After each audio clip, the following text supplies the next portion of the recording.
Good afternoon friends, आप लोग कैसे हैं सब। आप सबका मेरे चैनल पे स्वागत है। और जैसा कि आपको पता है, मेरा नाम स्मिता त्रिपाठी है और ये जो आज सुबह से सो रही है वो है लारा त्रिपाठी। आज बॉम्बे में हल्की सी ठंड है, क्लाउडी है वेदर थोड़ा सा, इसलिए शायद आसपास रेंज हुई हो। हल्का सा मैडम मौसम कूल है तो बाहर बहुत अच्छे नज़ारे हैं। बाहर से जो आवाज़ें आती हैं उसको थोड़ा अवॉइड करिएगा, क्योंकि हम इनको हेल्प नहीं कर सकते। तो और आप सबको पता है कि मैं एक फिल्म मेकर हूँ और डिफेंस ऑफिसर की वाइफ भी हूँ। तो मैं काफ़ी सारे टॉपिक्स ऐसे उठाती हूँ जो मेरी आर्मी के ऊपर होते हैं। एक तरह से ये आर्मी पे एलिगेशंस आ जाते हैं कई बार, और मैं आर्मी का बहुत सम्मान करती हूँ, तो मैं उन टॉपिक्स के तह तक जाने की कोशिश करती हूँ।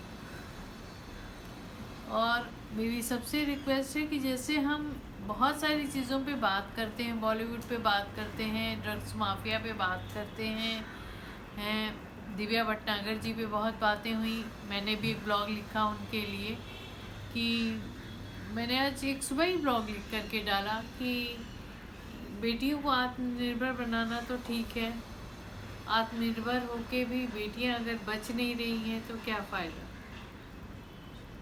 तो कहीं ना कहीं ये बहुत दुखदाई है कि डोमेस्टिक वायलेंस इंडिया में अभी भी जिंदा है और बहुत लोग इसके बारे में बात नहीं कर रहे हैं। और अगर जिनसे बात करते भी हैं वो इसको या तो एक गॉसिप की तरह से ले लेते हैं उसी समय, या फिर उनको हेल्पलेस फील करते हैं कि हम इसमें क्या कर सकते हैं।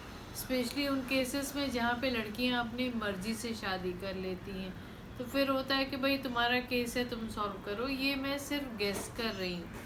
तो मैं ये मान के चलती हूँ दिव्या जी, भगवान उनकी आत्मा को शांति दे, पर उनकी डेथ कोविड से नहीं हुई है। जब आदमी जीने की हिम्मत ही हार दे तो वो स्वयं को खुद ही मार देता है।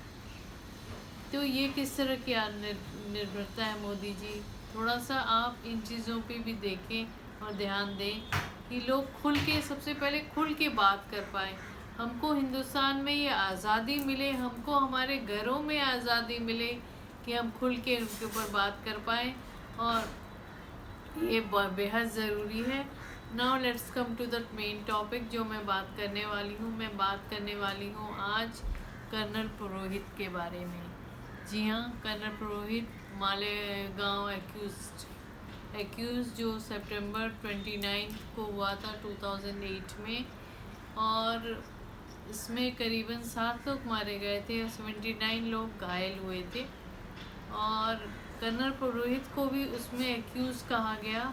उस आदमी को एक्यूज़ कहा गया जिसने JNK में इंसर्जेंसी में कितने टेररिस्ट को पकड़ा होगा, ना भी पकड़ा हो तो कितने दिन रात दिन उन्होंने जंगलों में बिताए होंगे टेररिस्ट को पकड़ने के लिए, जिनकी फैमिलीज़ ने कितने दिन स्लीपलेस नाइट्स बिताई होंगी क्योंकि वो इंसर्जेंसी में थे। और सोचिए, उनको खुद टेररिस्ट कहा गया। ये किसी भी परिवार के लिए, ये एक डिग्निटी वाले ऑफिसर के लिए जो अपनी नेशन की डिग्निटी को कायम रखने के लिए इंसर्जेंसी एरिया में रहते हैं, उनकी डिग्निटी को छीन लिया जाए, उनके गौरव को छीन लिया जाए, उनकी रैंक को छीन लिया जाए, इससे बड़ा टॉर्चर उनके लिए कुछ भी नहीं हो सकता। बाकी आपने जो भी टॉर्चर उनको जेल के अंदर दिया, जिन लोगों ने भी दिया, सबसे बड़ा टॉर्चर एक आर्मी ऑफिसर के लिए उसकी डिग्निटी होती है। सबसे बड़ा टॉर्चर उस फैमिली के लिए वो होता है कि जो लोग कंट्री के, नेशन की रक्षा के लिए अपनी जान तक देते हैं, उन पे ये लगना, ये आरोप लगना कि वो खुद एक टेररिस्ट है, इससे बड़ा काला दिन उनके लिए कुछ और नहीं हो सकता। Being a army officer wife मैं इस चीज़ को समझ सकती हूँ, और इसीलिए मैं इस सब्जेक्ट पे बहुत ज़्यादा रिसर्च कर रही हूँ आजकल, और मैं इसको बहुत जल्दी एज ए बायोपिक भी सिनेमा पे लाने का प्लान कर रही हूँ, ताकि लोगों को सही इन्फॉर्मेशन इस चीज़ के बारे में मिले। अब मैं थोड़ा सा बात करूँगी कर्नल पुरोहित की जर्नी का। वो महाराष्ट्र में जन्मे और उन्होंने अभिनव विद्यालय और आपका गरवारा कॉलेज पुणे में अपनी शिक्षा प्राप्त की। और उनके पिताजी वो सिंपल मिडिल क्लास फैमिली को बिलोंग करते हैं और उनके पिताजी एक सिंपल बैंक ऑफिसर रहे और एक मिडिल क्लास फैमिली में करके उनका कमीशन जो हुआ वो मराठा लाइट इन्फेंट्री में हुआ उनका कमीशन। और वो OTA से पास आउट थे, officers training academy OTA Chennai में से वो पास आउट थे। और उसके बाद से उन्होंने JNK में जम्मू एंड कश्मीर में इंसर्जेंसी में ज्वाइन किया मराठा लाइट इन्फेंट्री को और काफ़ी टाइम उन्होंने टेररिस्ट के पीछे अपने दिए। उनको 9 इयर्स करीबन 8 to 9 इयर्स जेल में स्पेंड करना पड़ा, जहाँ पे उनको बुरी तरह टॉर्चर किया गया और बिल्कुल मॉरली तोड़ दिया गया। आपने जो फिज़िकल टॉर्चर तो दिया ही दिया उनको, और उसको उनके दिमागी तौर पे जो घावों से गुजरे हैं वो घाव को हम और आप मलहम नहीं दे पाएंगे। कम से कम अब तो मीडिया कुछ अच्छी बातें करे उनके बारे में। अब वो मीडिया से बात भी नहीं करना चाहते। वो जिस कंडीशन में हैं आज, वो मीडिया से बात भी नहीं करना चाहते। इनफैक्ट अर्नब गोस्वामी जी ने काफ़ी कोशिश करी कि वो उनसे कनेक्ट हो पाए, पर वो नहीं हो पाए कनेक्ट। क्योंकि सही बात है, जो आदमी इतने बड़े टॉर्चर से गुजरा, जो जिसके ऊपर इतने एलिगेशंस लगे, तरह तरह की बातें लोगों ने करी। इनफैक्ट आपका उनका जो है वो हमारे हेमंत किरकिरे जी ने ही इस केस को संभाला हुआ था और वही इसको देख रहे थे, जिनका बाद में 26/11 के अटैक्स में उनकी डेथ हुई। वो इस केस को हेड कर रहे थे हेमंत किरकिरे जी। और करीबन मैंने जैसे बताया 8-9 साल इस टॉर्चर को झेलना, और finally it took 8 years to 9 years to find out that he was not a terrorist. ये किस तरह का इंसाफ है एक आर्मी ऑफिसर के साथ, जो डे नाइट अपना अपनी कंट्री को दे रहा हो, जो डे नाइट अपना जो कहा जाए कि अपनी ड्यूटीज़ को, अपने फ़र्ज़ को निभा रहा हो, उसको आपने किन तथ्यों के आधार पे गिरफ्तार किया। मेरा ये है, क्या कोई कॉल रिकॉर्ड्स उनके अगेंस्ट थे? क्या जो कोई ऐसे वीडियोस आपको मिले थे जिससे ये प्रूव हो रहा था कि मालेगांव ब्लास्ट में उनका हाथ है? इनफैक्ट उनको बाद में जो है वो काफ़ी दिन वो JNK में सर्व किए। उसके बाद because of his health reasons उनको MI मिलिट्री इंटेलिजेंस में शिफ्ट किया गया, और ये कहा जाता है कि उन्होंने बहुत सारी इंफॉर्मेशन गैदर की थी। अब मुझे ये नहीं पता कि इसमें कितना सच है कितना झूठ है, पर मेरा दिल गवाही नहीं देता कि एक आर्मी अफसर इस तरह का काम कर सकता है। मेरा दिल बिल्कुल ये गवाही नहीं देता है। और जैसे कि हम सब चीज़ों के ऊपर शोर मचाते हैं, हम जैसे सब चीज़ों पे हल्ला मचाते हैं कि ये हो गया वो हो गया, बॉलीवुड पे हो गया, ऐसा हो गया। बॉलीवुड के लोगों को क्यों इतनी लाइमलाइट देना? वो तो वैसे ही इतनी लाइमलाइट लेते हैं, चाहे आप उनके बारे में नेगेटिव बोलो चाहे पॉजिटिव बोलो, उनके लिए हर खबर एक पब्लिसिटी है। इससे ज़्यादा कोई वैल्यू नहीं है खबरों की। हम सब मिलके चिल्लाते रहें, फिर भी उनकी फिल्मों को जहाँ चलना है, जो बिज़नेस कमाना है वो कमाते रहें। क्यों नहीं हम कर्नल पुरोहित जैसे लोगों पे बात करते? क्यों नहीं जनता आगे आके सरकार से पूछ रही है कि भाई इनको जस्टिस कब मिलेगा?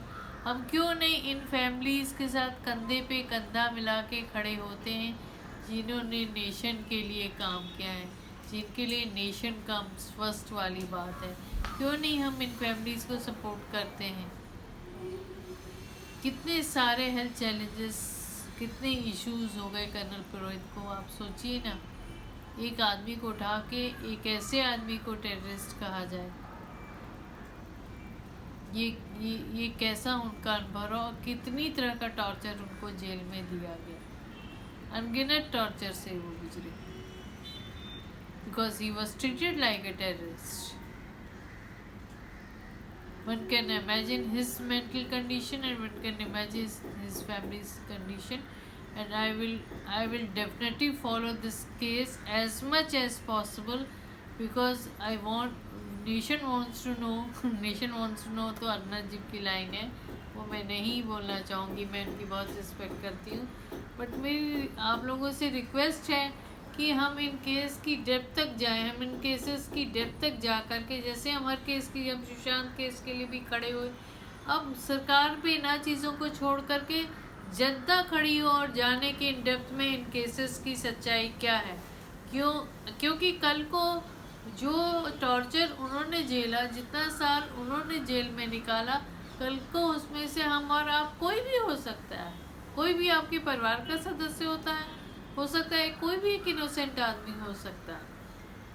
तो इन सब तरह के हर केस को ये मान के कि ये हमारा केस है, ये हमारी ऊपर एक मानवता का हनन है, और हम सबको एकजुट होकर के इन चीज़ों के बारे में बात करनी चाहिए, इन चीज़ों की तह तक जानी चाहिए, ताकि इन केसेस पे जल्दी से जल्दी फैसला आए और फैसला सबके हित में जाए।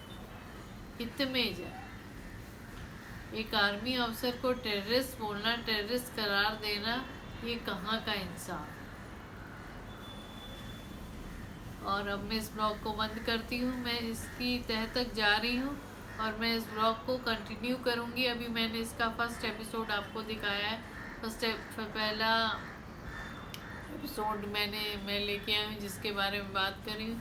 मैं अभी आगे भी इस चीज़ पे रिसर्च आउट करूँगी और इस पे डेप्थ तक जाऊँगी, पर फ़ायदा इसका तभी है जब हम एकजुट होकर के इन चीज़ों को, राइट लोगों को सोशल मीडिया के माध्यम से लोगों को जस्टिस दिलाना शुरू करें, लोगों को जस्टिस दिलाएं रादर देन कि अपनी पब्लिसिटी ढूंढें। हम अगर एकजुट होकर लोगों को जस्टिस दिलाएं, हम में से हर एक आदमी एक जर्नलिस्ट है, अपने तरीके का जर्नलिस्ट है, जो जब तक जा कर के मदद करके ऐसे लोगों की गुहार, ऐसे लोगों की पुकार को एक जस्टिस तक पहुंचा सकता, क्योंकि वो बोल नहीं सकते, वो प्रेशर की वजह से वो नहीं बात कर पाएंगे कि उनके साथ क्या कुछ बीता है, पर हम तो बात कर सकते हैं ना, तो हम तो ज़रूर बात करेंगे। अब इस ब्लॉग को मैं यही बात बंद करती हूँ, अगली बार हम फिर मिलेंगे, मैं इसी तरह की इन्फॉर्मेशन लाती रहूँगी और इस ब्लॉग को मैं कंटिन्यू करूँगी कल। तब तक के लिए सेफ रहें, सुरक्षित रहें। वंदे मातरम। जय हिंद।